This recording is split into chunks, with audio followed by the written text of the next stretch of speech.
Hey, welcome back, everyone. For this next segment, I want to welcome Shmalex from our Erudia team. Today, we're going to be talking about the role that Acolytes play and the potential for hidden Acolytes or additional Acolytes within the game. Shmalex, thank you so much for joining us today. Thanks for having me, Bandit. Glad to be here. Can you tell us a little bit about yourself before we get started? Yeah, so I'm Shmalex, Alex. I am a speech language pathologist by day. I've been a big fan of board games for a long time. Many board games, including Smash Up.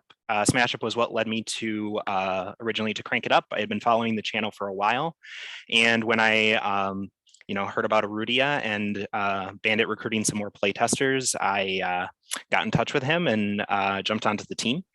I was a relatively late addition to the Erudia team, the Erudia playtesting team, but ever since I jumped on, it's been a huge passion of mine, and I've been really excited to be a part of it. And you've made a tremendous impact, and I'm really excited to talk to you today to hear more about your ideas for these Acolytes.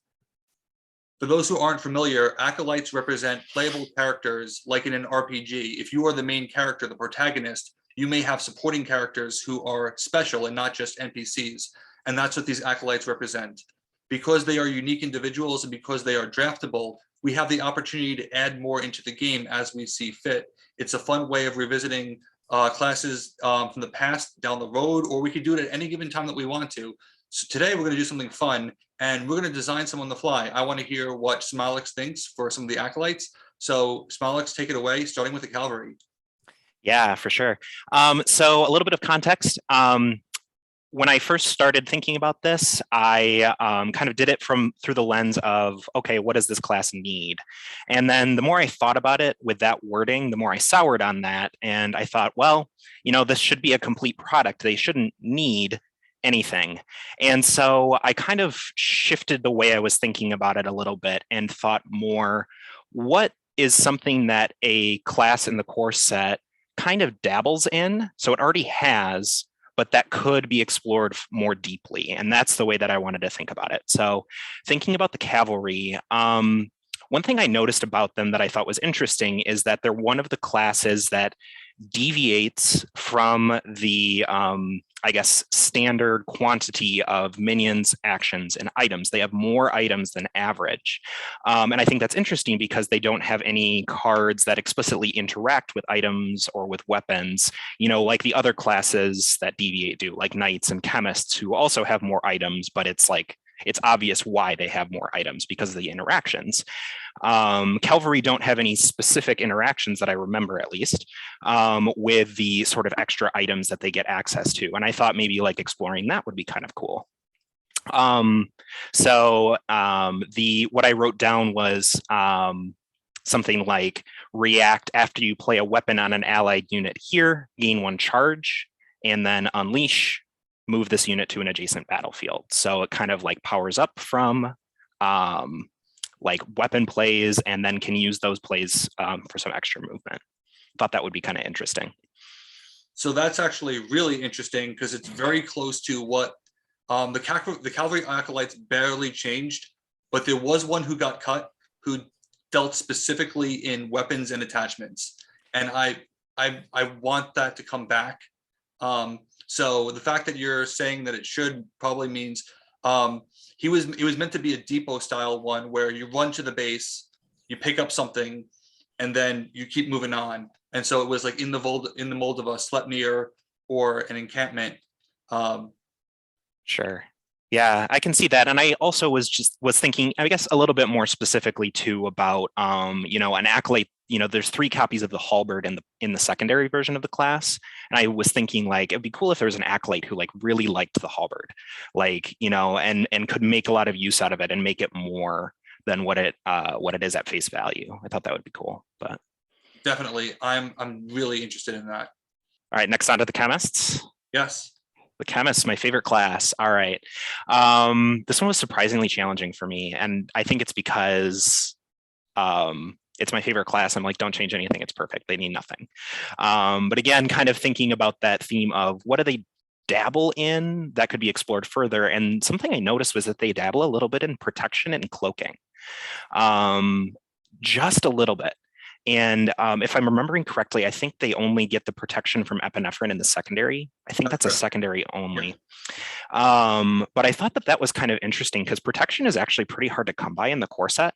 There's not a lot of units or any cards that really provide that like full protection.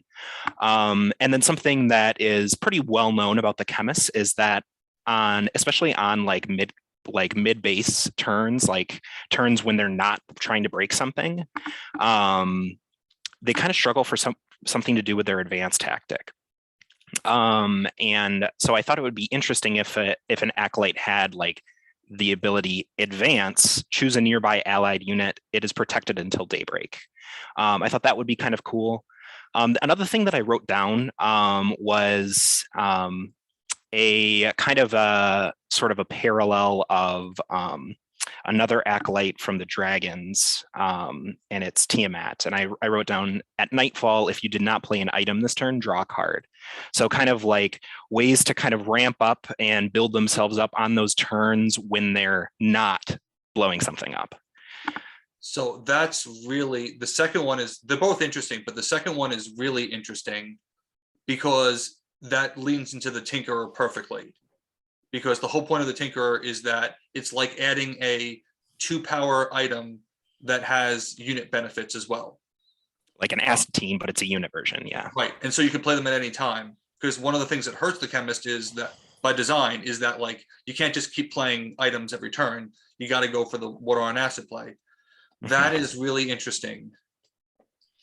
And yeah, it does that. So yeah, I thought it sounded unique, and it would be a cool way to kind of like deviate from their core game plan, but not too far.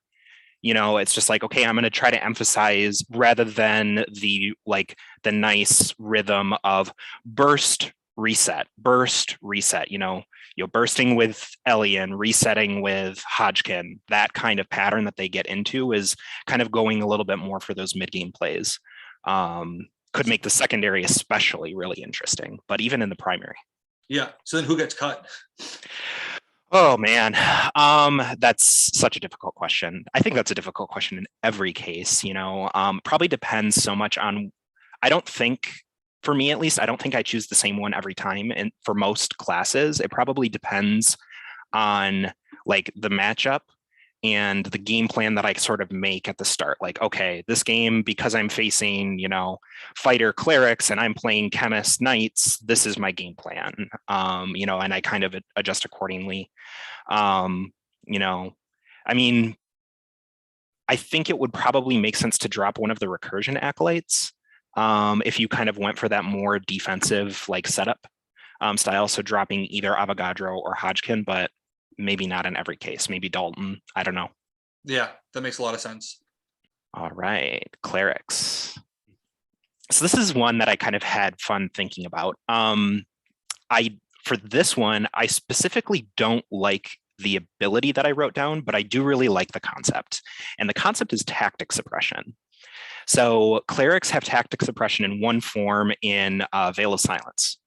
They have the ability to block the play of actions. And that's something that tactic suppression is something that I've come to value more and more as I've played this game and other similar games, of like, shut down your opponent's options and force them to play with one hand tied behind their back, and how valuable that can be. And I think as kind of the idea of this like white magic defensive thing, you know, you have your healing, you have your warding in the form of like barriers, but kind of like leaning more into that like warding kind of aspect, like you can't come here. I thought was really interesting thematically, would kind of fit their play style. And it would be a cool thing to just kind of see more of in the mix. You know, too much tactic suppression is probably bad for the game because it's too heavy in antagonism. But I think there is a little bit of room for like a little bit more. And I know there's some more tactic suppression coming in some of the expansion classes that we're working on. But yeah, it's still something I like to see. So what I wrote down was gain 1 delay on ready, and then command, choose a nearby battlefield. Your rival cannot use their warfare tactic to play units there until daybreak, gain 2 delay. Pretty powerful as just a shutdown, and shutting down the warfare in particular. That might not be right. But I did at least still in some way like the idea of tactic suppression. I think if you tied it into the needing to damage them, then that's probably the answer, just off the top of my head, because the cleric abilities are above average in terms of power, but they only work when they're at full health. Yeah, I thought of that where perhaps instead of like the delay, the ability was an unleash, and it you could charge it if like that acolyte was undamaged. So it's like you have to come after him, otherwise he's going to shut you down, kind of thing. I did think of that. Yeah, that's one of the other ways that we do the full health thing, where clerics are very much about like we all want to be full strength, but there's also the pick your poison, like you're not going to get to disable us all, who you're going to cancel out, and other classes do that, and I'm really excited about it, but I could totally, like, it makes perfect sense that would also be in the clerics in some form. Okay, moving on to fighters. Fighters. So Bandit, you know this about me because of other conversations that we've had, but I really want to see more weakness. And fighters have one card that interacts with weakness, and I was like, yes, I have to talk about weakness for the fighters. I want an acolyte that would love aggression is like what I want, at a high level, where it's like, if I have this acolyte and I have aggression in my hand, like I'm always playing it on this acolyte because this acolyte loves it. I think that could look like a lot of different things. What I wrote down was just constant. This unit has +1 power for each weakened rival unit here. So the weaker his foes are, the stronger he gets. And that could maybe like, help add some power.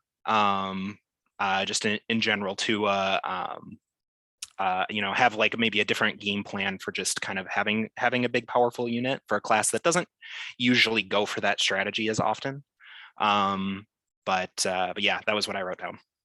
I'll take anything that doesn't involve more damage. I think the amount of damage that the fighters have is just fine. the only thing I would add is that weakness is always in the tactics. I was playing a game yesterday where like a decisive play was placing a weakness with the warfare tactic, because that was the best thing to do at the time, and it ended up being really significant. But also Khan benefits from low-powered units as well because he can move them. That's right. Yes. So definitely interesting. Weakness is it's used a lot, not necessarily in the core set, but yeah, there's always room for it in more classes. I'm really interested in the next one, Knights. Knights. This is my second favorite ability that I wrote down. So I think that what the Knights would benefit from the most is actually movement. So Knights, I feel like when they are at their best is when they take a slow spread strategy. You get Knights on every base, and you try to build them up slowly, probably losing the first couple of battlefields, but then eventually kind of setting up your end game where you kind of have your opponent in a deadlock. Like that's what the Knights always want to do, and that's how they really shine.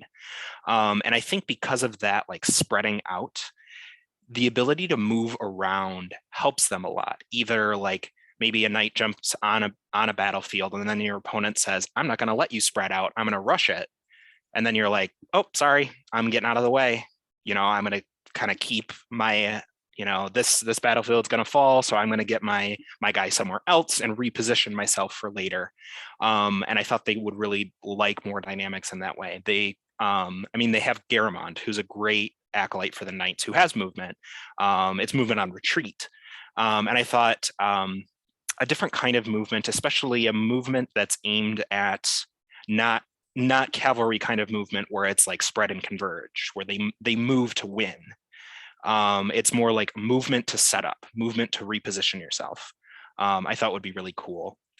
And so what I wrote down was, at nightfall, you may move this unit to a battlefield with a rival unit, then gain 1 shield.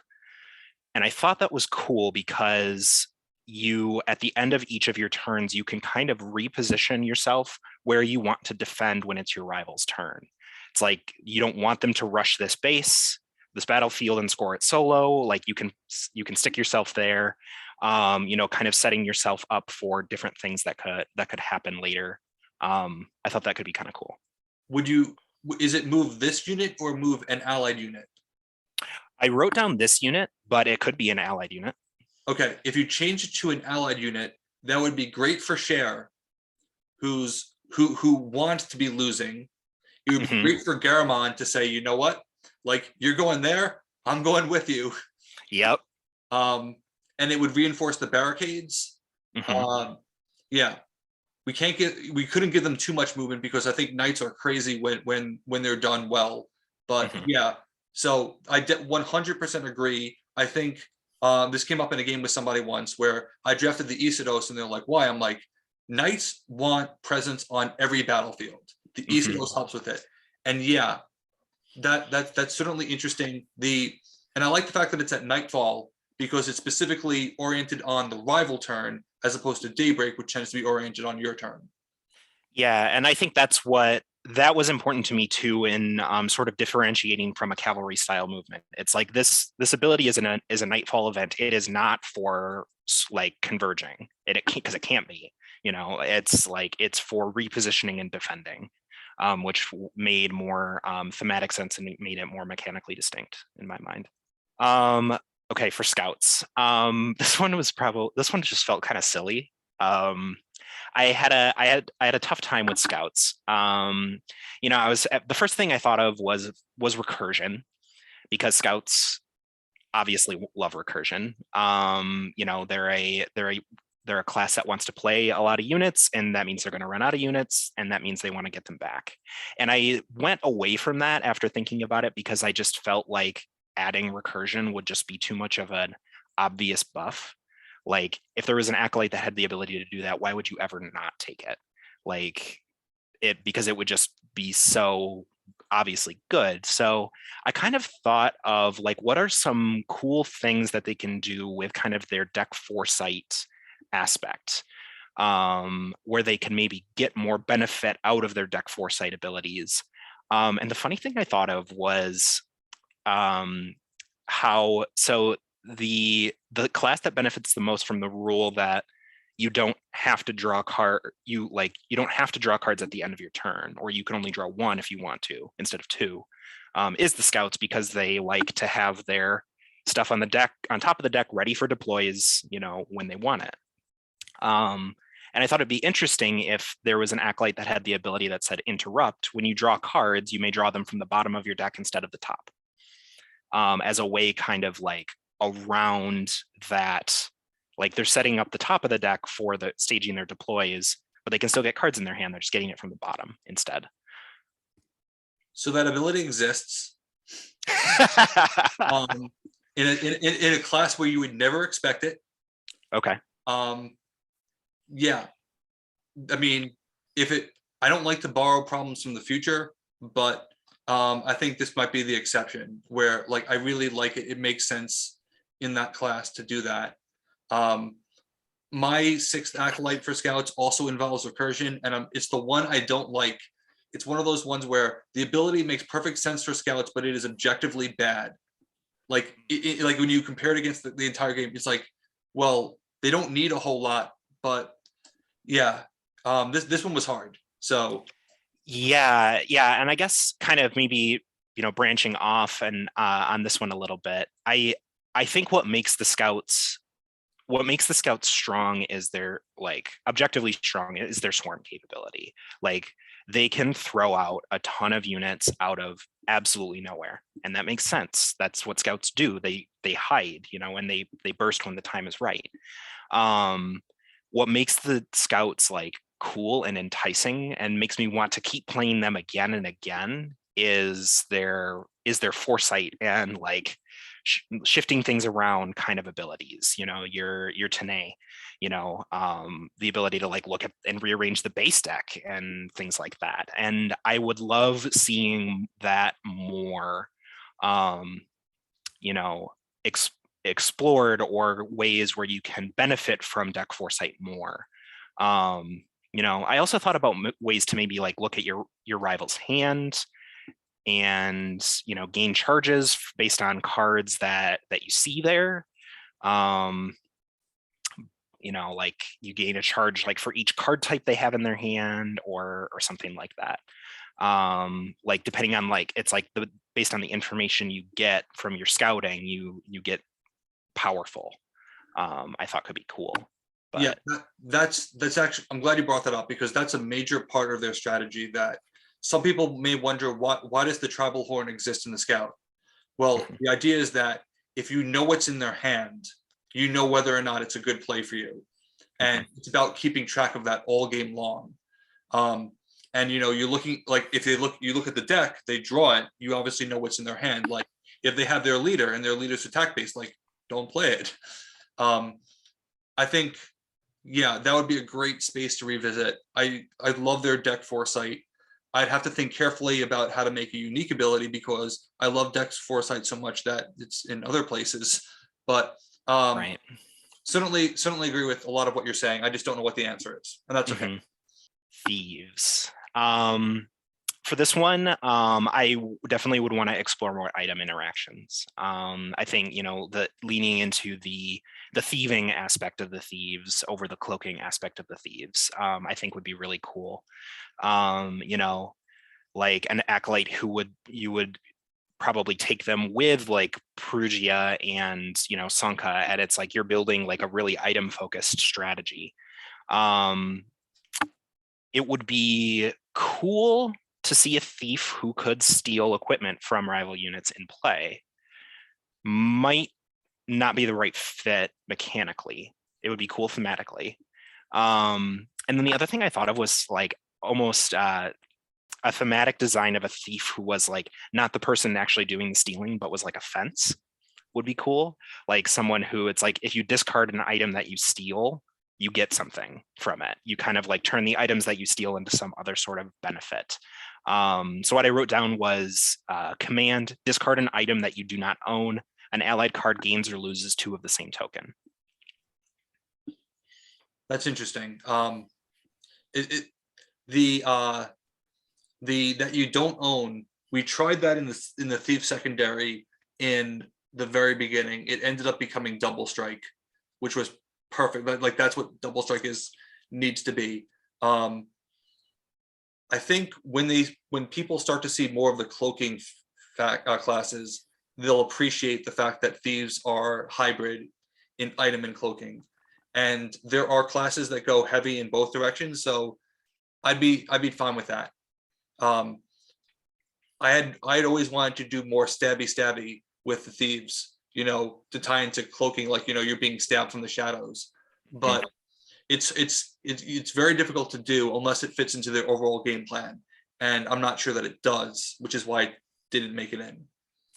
The only other thematic tie that I thought of for thieves was like sometimes you have thieves who will almost be like do like reverse thieving, like planting evidence, just as a thematic thing.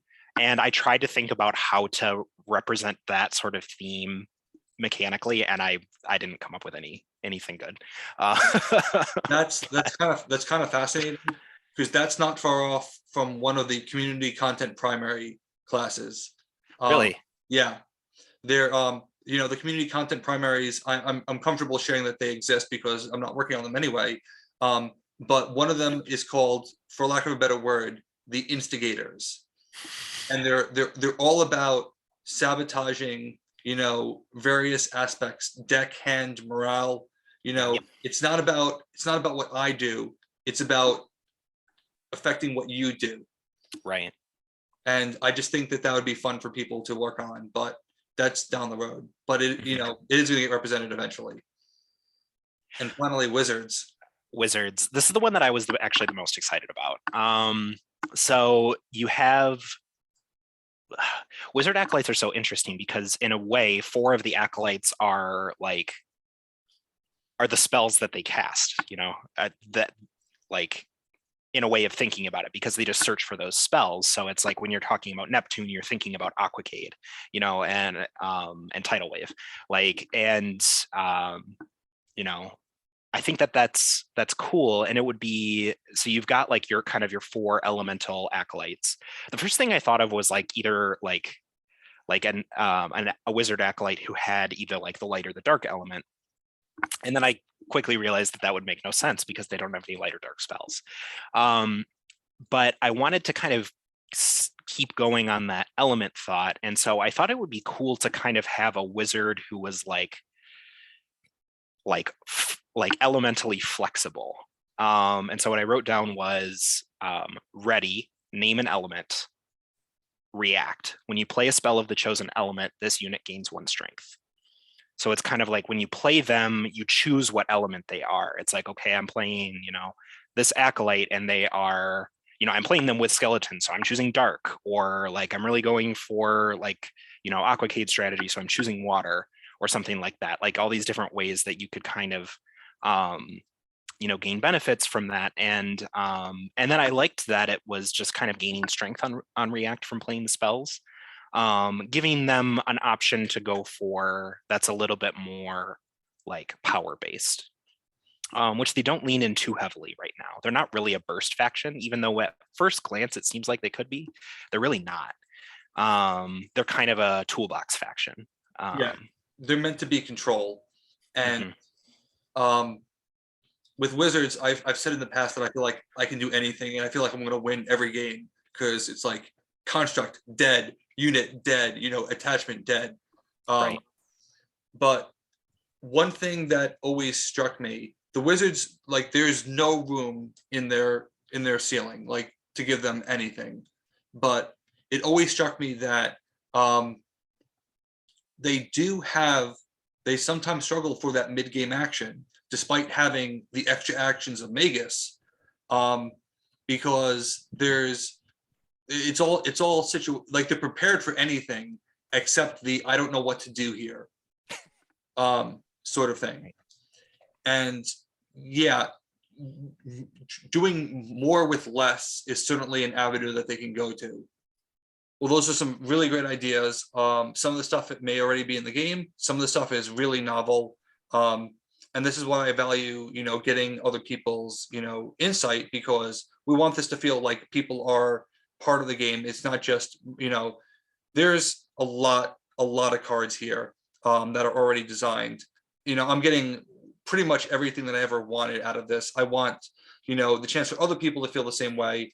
Acolytes are a really easy way to do that. I hope that people embrace that part of the game when the time comes, because the time can be anywhere. There may or may not be a secret acolyte hiding in plain sight right now. So, Shmalex, I want to say thank you so much for your time today. Great ideas. I look forward to talking to you again. Thanks very much, Bandit.